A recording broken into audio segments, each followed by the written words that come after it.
and welcome, or welcome back, to Mad Titan Training. If you're new here, or if you're not, like this video, share this video, subscribe, click that thing, not this one, but like the one down there that looks just like it. If you're somebody who has previously struggled with their mental health, and you attempted to exercise in order to help it, did it help? A lot of people don't want to talk about this, but I say, I'll just talk about whatever I want to talk about. It's a very touchy thing, and that is mental health. Now let me start with, I am not a doctor. I am not a psychologist. So what I'm trying to say is don't believe a damn word I say, because I don't have a 4-year degree or an 8-year degree or whatever to know what I'm talking about. I don't know nothing. I don't know nothing, so don't believe me. Everything I say is make-believe. Wow, the land of make-believe. So here's a fact.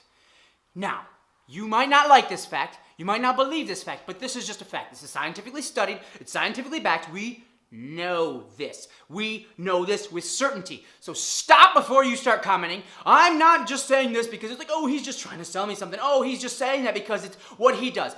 No, scientifically backed. You know, I'm something of a scientist myself.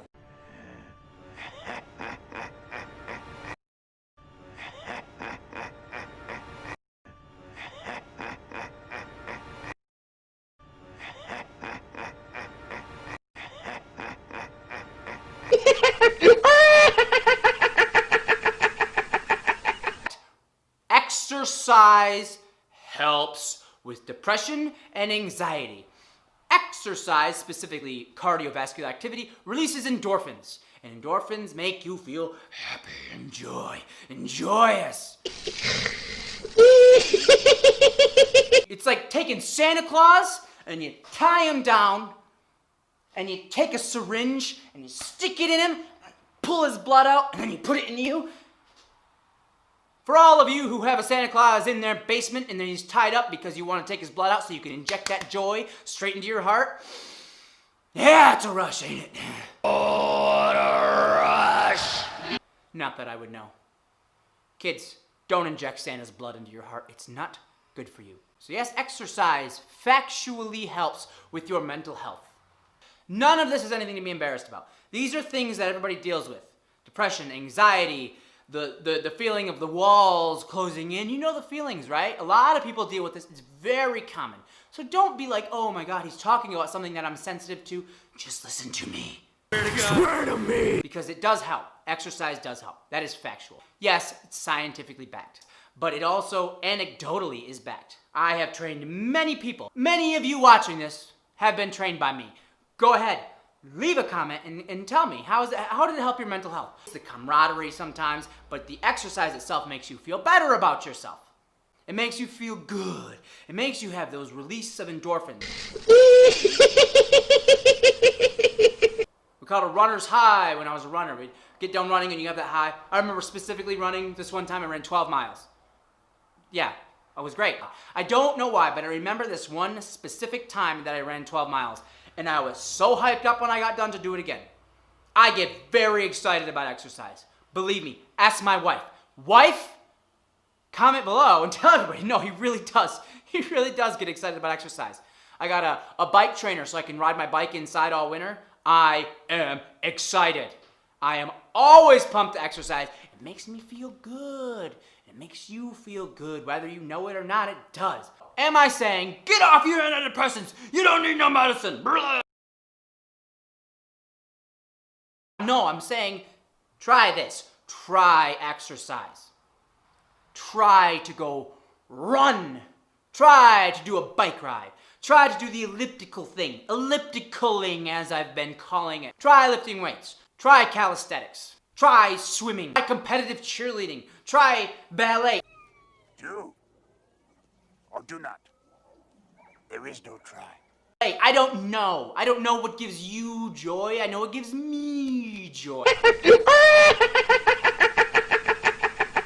Try try something. Try something. Do something physical. Go out there and move and move and move. Do something where you move, because exercise doesn't have to be tedious. Exercise is movement. Exercise is what your body was designed to do. Is it any surprise that sometimes, people who don't get to move enough, they get mentally effed up?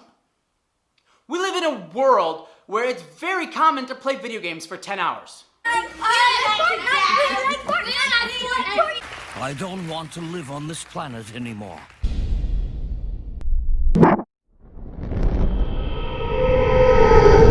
How do you play a video game? Do you do this? Well, Mario Kart is a very physical game. Most of the time, we're sitting. We got a controller here, and we're doing this. Or we got a keyboard, we're doing this. Right? That's the movement. That's all the movement we got. We live in a world of Netflix binges.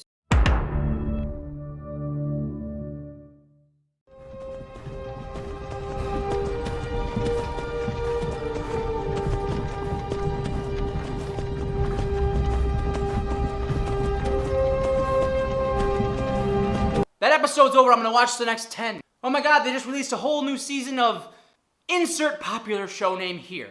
Grey's Anatomy, is that still on? I genuinely don't know. Is Grey's Anatomy still on? I don't know. The new season of Orange is the New Black. The animals, the animals. Everybody wants to watch it. Everybody wants to watch it all right now. 12 hours of TV.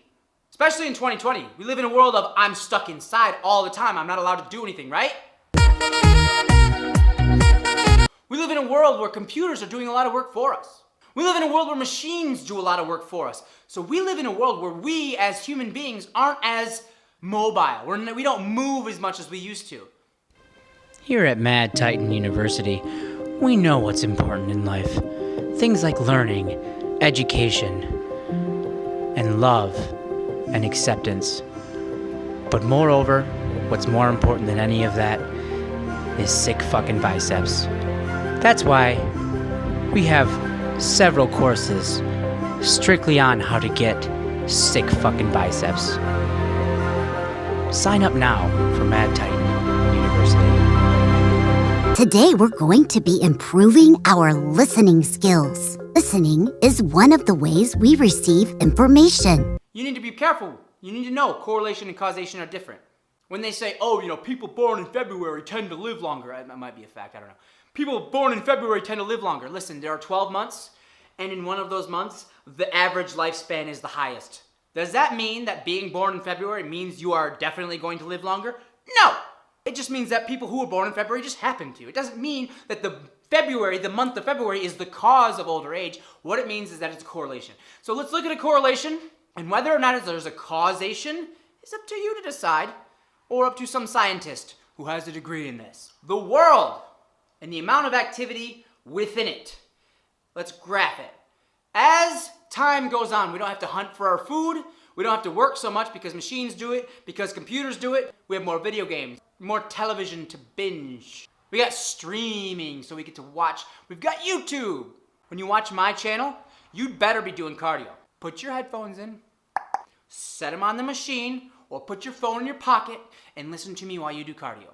Do cardio. Back to my graph. This is the amount of exercise that we are doing. There's a sharp rise in people with mental health issues. Depression, anxiety, things of that nature. Depression and anxiety, always been here. I'm not trying to sit here and say, oh, it didn't used to be here. It's always been here. We just didn't know much about it.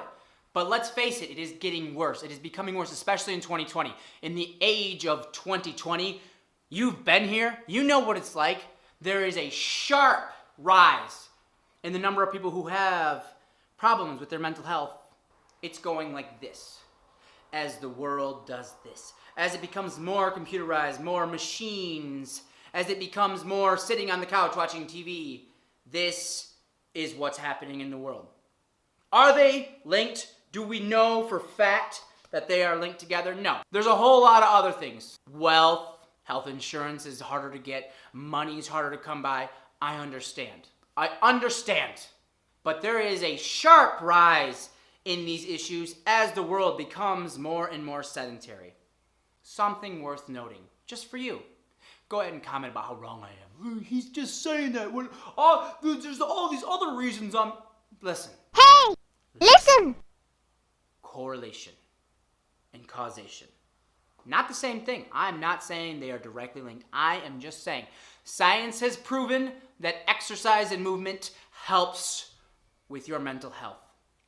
And that as the world becomes less and less mobile, mental health problems are on the rise. Simply 2 facts for you to know.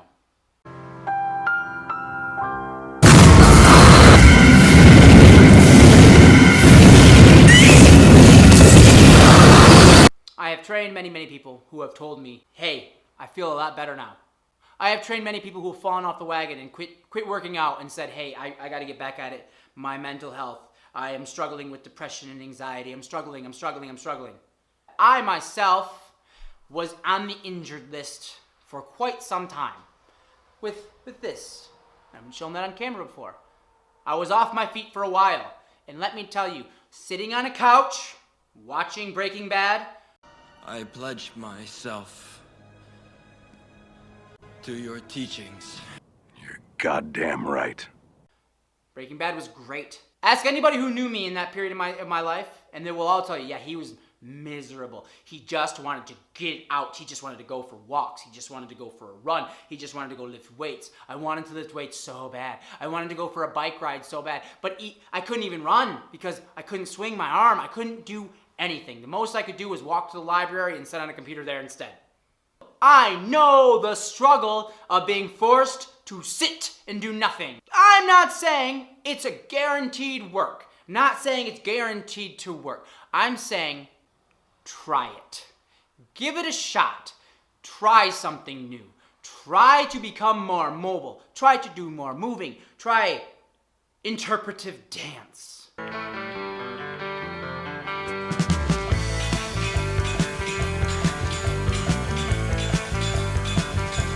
I don't know.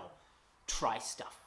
Remember, when you do, the most important rule of doing exercise, and that is, this is the way. This is the way. This is the way.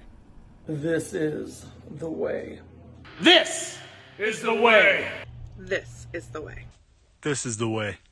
This is the way. This is the way.